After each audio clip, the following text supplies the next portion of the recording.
ओम श्री गुरुवे नमः। ओम शांति शांति शांति। प्रणाम भगवान। भगवान योग वासिष्ठ महारामायण से उपसम प्रकरण सर्ग नंबर 78 और शीर्षक है चित्त के स्पंदन से होने वाली जगत की भ्रांति, चित्त और प्राण स्पंदन का स्वरूप तथा उसके निरोध रूप योग की सिद्धि के अनेक उपाय। सत्संग लेते हैं भगवान। श्री वशिष्ठ जी कहते हैं, श्री राम जैसे रात्रि में जलती हुई लुकाठी को गोल घुमाने से अग्नि में चक्र असत होते हुए भी सत सा दिखाई पड़ता है, वैसे ही चित्त के संकल्प से असत जगत सत सा दिखाई पड़ता है। जैसे जल के चारों ओर घूमने से जल से पृथक गोल नाभि के आकार का आवर्त अर्थात भंवर दिखाई पड़ता है, वैसे ही चित्त के संकल्प विकल्प से जगत दिखाई पड़ता है। जैसे आकाश में नेत्रों के दोष से असत मोर के पंख और मोती के समूह सत्य से दिखाई पड़ते हैं, वैसे ही चित्त के संकल्प से असत जगत सत्य सा दिखाई पड़ता है। रघुनंदन जैसे शुक्लत्व और हिम, जैसे तिल और तेल, जैसे पुष्प और सुगंध तथा जैसे अग्नि और उष्णता एक दूसरे से मिले हुए हैं और अभिन्न रूप हैं, वैसे ही चित्त और संकल्प एक दूसरे से मिले हुए और अभिन्न रूप हैं। उनके भेद की केवल मिथ्या कल्पना की गई है। चित्त के विनाश के लिए दो उपाय शास्त्रों में दिखलाए गए हैं, एक योग और दूसरा ज्ञान। चित्तवृत्ति का निरोध योग है और परमात्मा का यथार्थ अप्रोक्ष साक्षात्कार ही ज्ञान है। श्री रामचंद्र ने पूछा, ब्रह्मन प्राण और अपान के निरोध रूप योग नाम की किस युक्ति से और कब मन अनंत सुख को देने वाली परम शांति को प्राप्त करता है? श्री वशिष्ठ जी ने कहा, श्री राम जैसे जल पृथ्वी में चारों ओर से प्रवेश करके व्याप्त होता है, वैसे ही इस देह में विद्यमान असंख्य नाड़ियों में चारों ओर से जो वायु प्रवेश करके व्याप्त होता है वह प्राणवायु है। स्पंदन के कारण भीतर क्रिया के वैचित्र्य को प्राप्त हुए उसी प्राणवायु के अपान आदि नामों की योगी विवेकी पुरुषों ने कल्पना की है। जैसे सुगंध का पुष्प तथा शुक्लता का हिम आधार है, वैसे ही चित्त का यह प्राण आधार है। प्राण के स्पंदन से चित्त का स्पंदन होता है और चित्त के स्पंदन से ही पदार्थों की अनुभूति होती है। जिस प्रकार जल के स्पंदन से चक्र की तरह गोलाकार की रचना करने वाली लहरें उत्पन्न होती हैं, उसी प्रकार चित्त का स्पंदन प्राण स्पंदन के अधीन है। अतः प्राण का निरोध करने पर मन अवश्य उपशांत अर्थात निरुद्ध हो जाता है। यह बात वेद शास्त्रों को जानने वाले विद्वान कहते हैं। मन के संकल्प का अभाव हो जाने पर यह संसार विलीन हो जाता है। श्री राम जी ने पूछा, महाराज देह रूपी घर में स्थित हृदय आदि स्थानों में विद्यमान नाड़ी रूप छिद्रों में निरंतर संचार करने वाले तथा मुख नासिका आदि छिद्रों में निरंतर गमन आगमनशील प्राणवायु आदि वायुओं का स्पंदन कैसे रोका जा सकता है? श्री वशिष्ठ जी ने कहा, श्री राम शास्त्रों के अध्ययन, सत्पुरुषों के संग और वैराग्य और अभ्यास से सांसारिक दृश्य पदार्थों में सत्ता का अभाव समझ लेने पर चिरकाल पर्यंत एकता अंता पूर्वक अपने इस देव के ध्यान से और एक सच्चिदानंद घन परमात्मा के स्वरूप में स्थित के लिए तीव्र अभ्यास से प्राणों का स्पंदन निरुद्ध हो जाता है। सुखपूर्वक, रेचक, पूरक और कुंभक आदि प्राणायामों के दृढ़ अभ्यास से तथा एकांत ध्यान योग से प्राणवायु निरुद्ध हो जाता है। ओंकार का उच्चारण और ओंकार के अर्थ का चिंतन करने से बाह्य विषयों के ज्ञान का अभाव हो जाने पर प्राणवायु का स्पंदन रुक जाता है।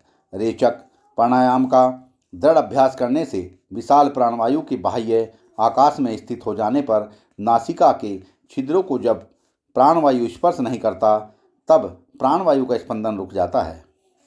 इसी का नाम बाह्य कुंभक प्राणायाम है। पूरक का दृढ़ अभ्यास करते करते पर्वत पर मेघों की तरह हृदय में प्राणों के स्थित हो जाने पर जब प्राणों का संचार शांत हो जाता है तब प्राण स्पंदन रुक जाता है। इसी का नाम अभ्यंतर कुंभक प्राणायाम है।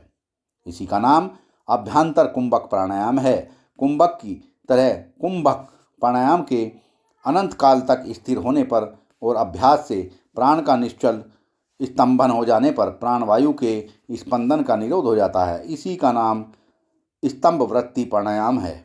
जिह्वा के द्वारा तालू के मध्य भाग में रहने वाली घंटिका को प्रयत्नपूर्वक स्पर्श करके जब प्राण ऊर्ध्व अंध में अर्थात बृहन्द्र अर्थात कपाल कुहर में जो सुषुम्ना के ऊपरी भाग का द्वार कहा जाता है प्रविष्ट हो जाता है, तब प्राणवायु का स्पंदन निरुद्ध हो जाता है। समस्त संकल्प विकल्पों से रहित होने पर कोई भी नाम रूप नहीं रहता। अतः अत्यंत सूक्ष्म चिन्ह में आकाश रूप परमात्मा के ध्यान से बाह्यांतर सारे विषयों के विलीन हो जाने पर प्राणवायु का स्पंदन निरुद्ध हो जाता है। नासिका के अग्रभाग से लेकर बाहर अंग पर्यंत निर्मल आकाश भाग में नेत्रों की लक्ष्यभूत संवित दृष्टि अर्थात वृत्ति ज्ञान के शांत हो जाने पर अर्थात नेत्र और मन की वृत्ति को रोकने से प्राण का स्पंदन निरुद्ध हो जाता है। अभ्यास से यानी योग शास्त्रों में प्रदर्शित पवन निरोध के अभ्यास से ऊर्ध्वरंध्र के द्वारा सुषुम्ना मार्ग से तालु के ऊपर जो ब्रह्मरंध्र है उसमें स्थित प्राणवायु जब विलीन हो जाता है तब प्राणवायु का स्पंदन रुक जाता है।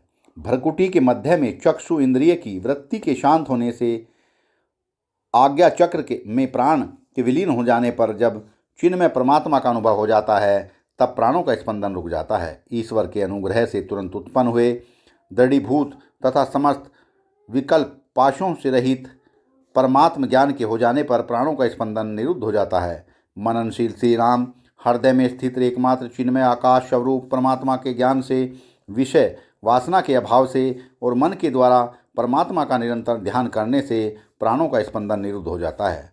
श्री रामचंद्र जी ने पूछा, ब्राह्मण, इस जगत में प्राणियों के उस हृदय का स्वरूप क्या है जिसमें यह सब दर्पण में प्रतिबिंब की तरह स्फुरित होता है? श्री वशिष्ठ जी ने कहा, श्री राम, इस जगत में प्राणियों के दो प्रकार के हृदय हैं, एक उपादेय और दूसरा हे। अब तुम इनका विभाग सुनो। इयत्तारूप से परिच्छिन्न इस देह में वृक्ष स्थल के भीतर शरीर में के एक देश में जो स्थित हृदय है उसे तुम हे हृदय जानो। चेतन मात्र स्वरूप से स्थित हृदय अर्थात परमात्मा को उपादेय कहा गया है। वह परमात्मा सबके भीतर और बाहर है तथा भीतर एवं बाहर नहीं भी है, अर्थात संसार के प्रतीति काल में तो परमात्मा उसके भीतर और बाहर सब जगह परिपूर्ण है और वास्तव में वह संसार के भीतर बाहर नहीं है, क्योंकि संसार का अत्यंत अभाव है। अतः परमात्मा ही अपने आप में नित्य स्थित है।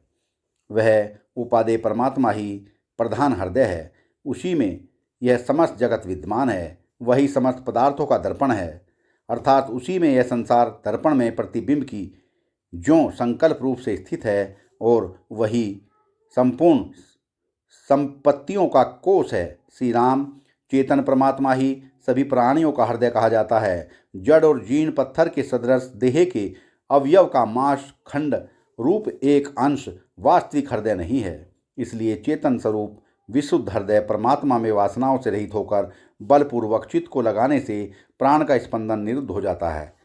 इन पूर्वोक्त उपायों तथा अन्यान्य अनेक तत्वज्ञ आचार्यों के मुख से उपदिष्ट नाना संकल्पों के से कल्पित उपायों से प्राण स्पंदन निरुद्ध हो जाता है। ये पूर्वोक्त योग विषयक युक्तियाँ अभ्यास के द्वारा ही श्रेष्ठ साधकों के लिए संसार का उच्छेदन करने में बाधा रहित उपाय है। भ्रू, नासिका, तालु संस्थान तथा कंठाग्र प्रदेश से लेकर बाहरे अंगलप परिमित प्रदेशों में अभ्यास से प्राण लीन हो जाता है, अर्थात प्राणों का निरोध हो जाता है। अभ्यास से ही पुरुष आत्माराम, वीत शोक तथा परमात्मा की प्राप्ति रूप भीतरी सुख से पूर्ण होता है। उस परम पद रूप परमात्मा में यह समस्त जगत विद्यमान है, उससे यह सब उत्पन्न हुआ है। वह समस्त जगत का स्वरूप भूत है और वह इस जगत के चारों ओर विद्यमान है, किंतु वास्तव में उसमें न तो यह दृश्यमान समस्त जगत विद्यमान है, न यह उससे उत्पन्न हुआ है और न और न जगत उसका स्वरूप ही है। वास्तव में इस प्रकार का जगत है ही नहीं, प्रत्युत वह परमात्मा स्वयं ही अपने आप में स्थित है। श्री राम जो महाबुद्धिमानी ज्ञानी महात्मा पुरुष सारी सीमाओं के अंतरूप उस परम पद का अवलंबन करके स्थित रहता है, वह स्थित प्रज्ञ तत्ववेत्ता जीवन मुक्त कहलाता है। जिस परमात्मा की समस्त काम उपभोग की इच्छाएं निवृत्त जिस महात्मा की समस्त काम उपभोग की इच्छाएं निवृत्त हो गई हैं, जिसका संपूर्ण पदार्थों में अनुकूलता और प्रतिकूलता रूप संकल्प निवृत्त हो गया है, तथा जिसका अंतःकरण समस्त व्यवहारों में हर्ष और विषाद से रहित तथा सम हो गया है, एवं जिसका मन शांत हो चुका है, वह महात्मा सब पुरुषों में श्रेष्ठ है। सत्संग को विराम देते हैं भगवान। प्रणाम भगवान।